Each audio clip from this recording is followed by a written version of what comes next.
That's it. I've had enough of this crap from the Giants. I can't take it anymore. I can't take it. I can't take it.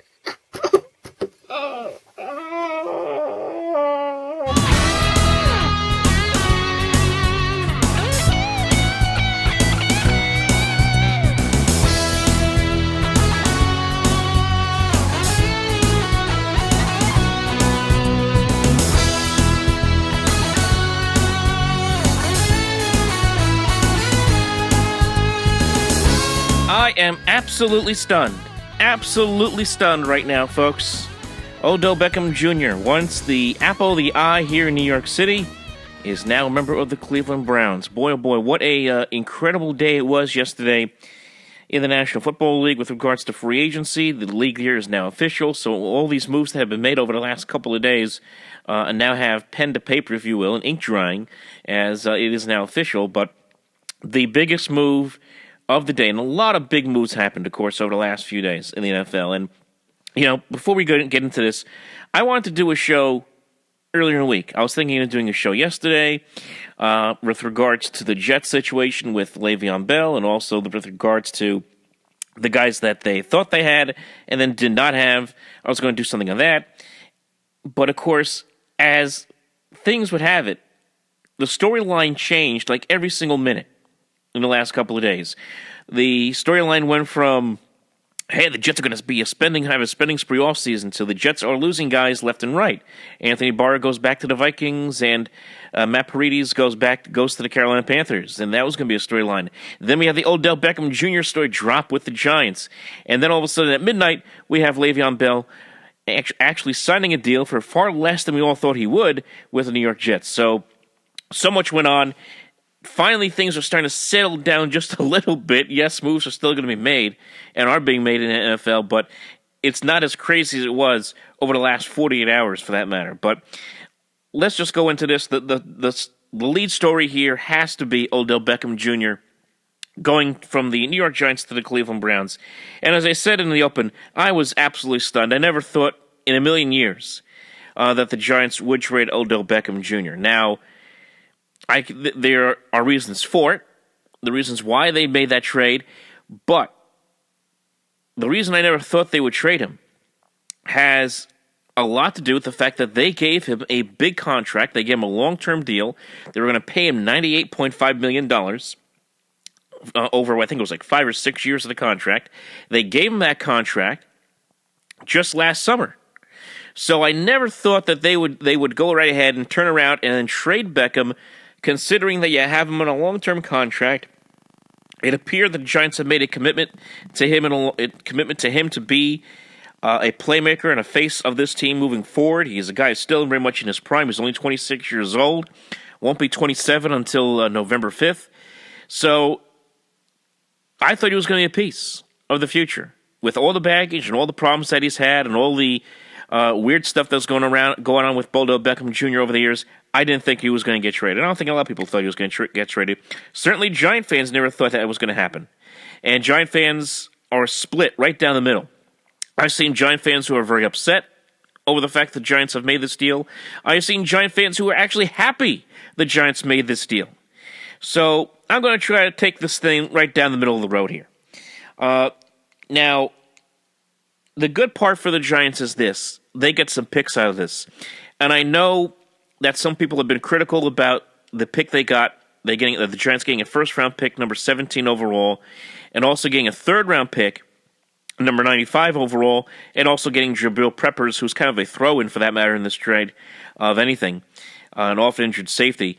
But some people say the Giants didn't get a lot.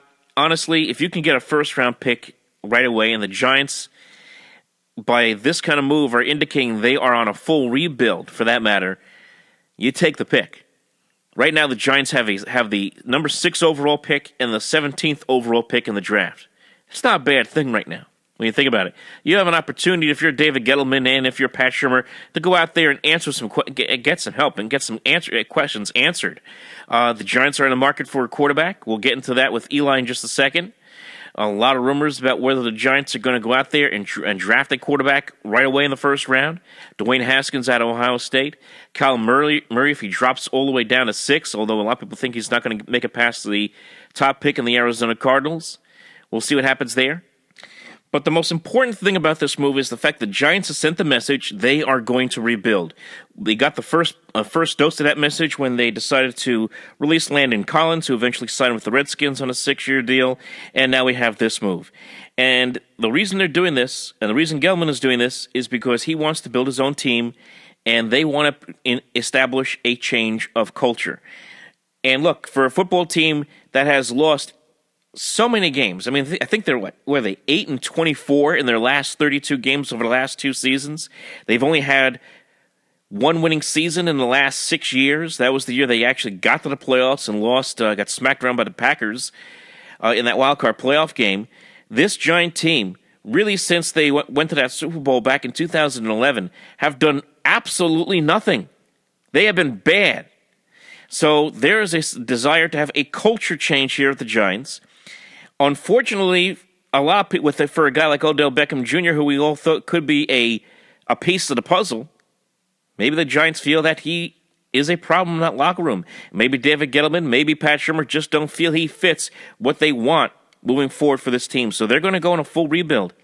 And you know what? I know a lot of Giant fans don't like to hear that. I know a lot of Giant fans don't like losing a couple of good players in Beckham and in Collins, both of whom are still in their prime.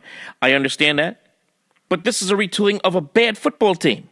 So they really have to go out there, try to make some changes. If it means trying to change some of the personalities in the locker room, you got to go ahead and do that, even as unpopular as it may seem right now at this point in time.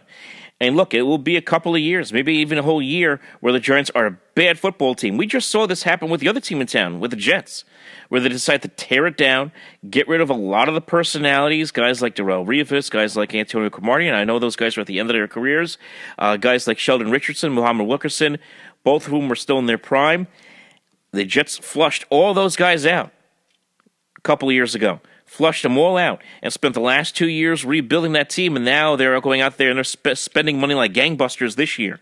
So it's going to suck for the Giant fan. It's going to suck for the Giants because for the next year, maybe even 2, they're going to have to accept the fact that this team is hitting the reset button on this entire establishment. Now, as far as the quarterback situation is concerned, and I think that's the big story with Beckham, the fact that now Eli Manning doesn't have his number one target anymore.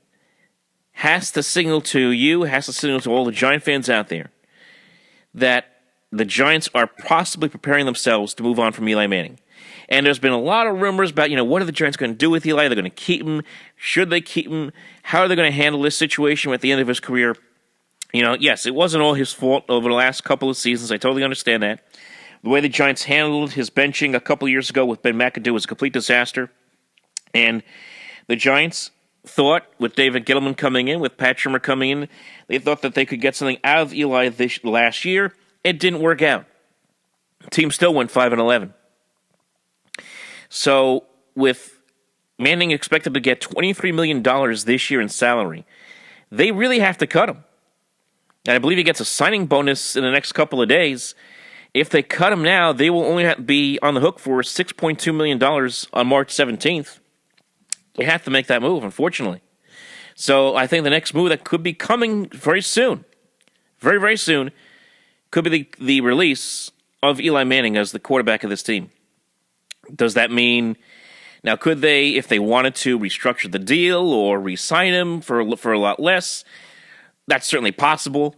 I don't know if he would want to accept that. I don't even know if he wants to accept that at this point in his career. Yes, he is 38 years old, but he probably still feels he can go out there and play every single week. But the fact is, he's getting up there in age. This team is rebuilding. This team is looking to the future now at the position, is looking into the future at various positions and trying to change the culture there. Unfortunately for Eli Manning, he might be part of the collateral damage that's going to take place here with the Giants. And now that I'm talking about this, I'm starting to think about other quarterbacks, other veteran quarterbacks who have been kind of unceremoniously let go or didn't have their careers end the way they would have liked. Phil Simms, a long time ago with the Giants, was released at the end of his career. Okay, guy won a Super Bowl with that team. He got released. Even Dan Marino. I remember when Dan Marino eventually retired. There was a lot of rumors that he was going to keep playing, and there was even talk that I remember this, that he was going to consider maybe even the Vikings, and then that didn't work out, and he eventually accepted retirement. But the Dolphins were thinking about releasing him at one point when he was still considering playing. The whole Brett Favre fiasco about 10 years ago, whether he was going to retire, whether he was going to play, retire, he has that ridiculous press conference. Packers are ready to move on with Aaron Rodgers, and then we all know what happened there. So these things don't always end well. They don't always end with the way it did for John Elway or Peyton Manning, where they're hoisting up the Super Bowl trophy in their last game and they walk off into the sunset. It doesn't work that way all the time, as we all know. So the Eli Manning era might be coming to a sudden stop very, very soon here in the next couple of days.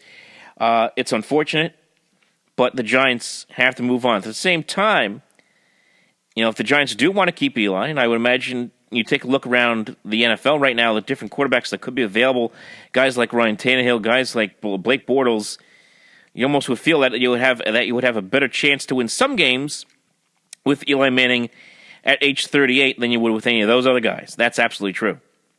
So the Giants, that's why it's not an easy decision at all for the Giants moving forward. Now, just again, going back on Beckham, he really had such a weird stay here in New York when you think about it. The guy came onto the scene. He wasn't healthy at the start of his career. And then he captured everyone's attention with that great catch he had against the Cowboys in 2014, that one-handed catch near the end zone, and that really got his star power going. And as talented as he was, and as dynamic of a player as he was, the guy could change the game just by being on the field. He was impossible to cover. He has tremendous hands, as we all know. He was a absolutely bizarre individual off the field, even on the field for that matter. The stuff with getting into a fight with a kicking net, which was ridiculous a few years ago, lifting his leg and pretending to urinate as a dog in Philadelphia was a little bit off-putting. The whole situation, I think this was the sticking point that a lot of people in the Giants had with him, was the whole situation with the boat. Remember this? Right before the playoff game against the Green Bay Packers in 2016. Going into the week leading up to that game, Beckham decides to go with a bunch of teammates down to Miami. Lots of partying, booze, all that stuff with Justin Bieber. They end up on a boat. The infamous picture on the yacht that has, of course, surfaced all over the internet. That's still resurfacing on the internet to this day. Yeah, we all know about that. That was the prelude to an absolute epic meltdown against the Packers a couple of days later, as Beckham had a horrible playoff game. I mean, he had a couple of big-time drops in that game for the Giants. And then we all know what happened in the locker room afterwards, where he decided to put a gigantic hole in the wall and had a fit after the loss. Didn't handle it well. You had that situation. You had the bizarre interview last year where just thinking back on it, the ESPN interview where Odell and Lil Wayne were sitting there together, and they had this very awkward conversation where Odell's ripping the Giants and ripping Eli Manning, and this just a couple of weeks after he just signed a contract. If there was any turning point for David Gettleman, it might have been that day where Beckham went on that interview on ESPN and just threw the Giants right under the bus and ran them over twice. I mean, that had to do it for him. So it was such a bizarre and weird stay here for Beckham. So in so many ways, I could understand why the Giants wanted to move on from that standpoint. Yes, he's talented. Yes, he's a great player. But there was so much baggage that came with Odell Beckham Jr. So many distractions with him.